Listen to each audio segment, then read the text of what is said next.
Écoutez, vous devez savoir faire la part de choses entre être gentil et manquer d'éducation. Il y a des gens qui sont gentils, mais qui manquent d'éducation. Comme il y a des gens qui ont l'éducation, mais qui ne sont pas gentils. C'est deux catégories de personnes différentes. Quelquefois, dans nos familles, nous faisons rentrer des gens qui manquent d'éducation, qui manquent de gentillesse. Vice-versa. Ça peut être du côté de la belle famille, ça peut être comme de ton côté.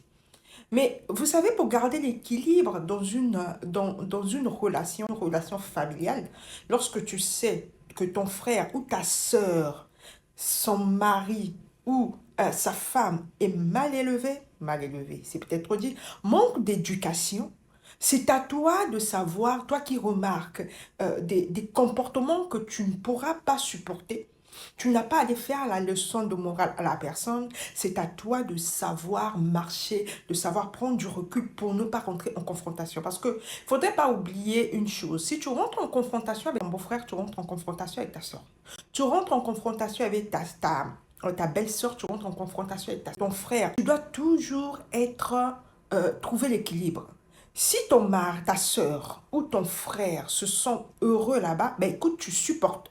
Mais supporter tout en respectant. C'est pas toi qui vis avec la personne tous les jours. Est-ce que je me fais comprendre? On a la possibilité d'éviter certains problèmes. Lorsque tu remarques, tu insistes, tu mets une fois, deux fois, ou tu penses que c'est trop pour toi, mais que tu prends du recul et tu observes, mais tu gardes la bonne relation. Parce que beaucoup des gens ne s'entendent plus avec soit leur frère, soit leur soeur. Lorsque tu entends, non, mais c'est parce que je ne supporte pas sa femme. Ben écoute, tu n'es pas marié à cette dernière. Tu n'es pas marié non plus à ce dernier. Est-ce que je me fais comprendre? Donc, quelquefois, on doit se remettre en question. Il faut toujours partir du principe de vouloir vivre dans l'équilibre partout où nous passons. D'accord? Parce que c'est très facile de juger les autres. C'est très facile de pointer du doigt. Mais quelquefois, nous, on ne se remet pas en question. Nous qui sommes en face. D'accord?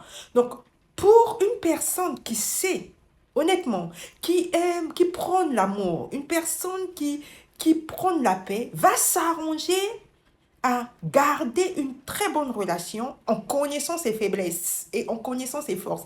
Dis-moi, ma faiblesse à côté de ce dernier ou de cette dernière, c'est sa façon de parler. Je ne supporte pas sa façon de parler. Qu'est-ce que cela veut dire? Tout simplement, tu fréquentes plus ton frère ou ta sœur, mais de moins en moins ta belle-sœur, mais en passant vite fait, parce que tu as du mal c'est parfois toi ta façon, parce que savoir faire les remarques, on sait en faire, mais nous faire de remarques, c'est quelquefois très difficile. D'accord, je sais. Donc j'ai des belles-sœurs, je suis une belle-sœur. Ce n'est pas évident. D'accord, mais savoir simuler, c'est une grandeur. Savoir accepter, c'est une grandeur. Savoir fermer sa bouche, c'est une grandeur. Savoir observer est une intelligence et une grandeur. Sur ce, je vais m'arrêter là. Bye.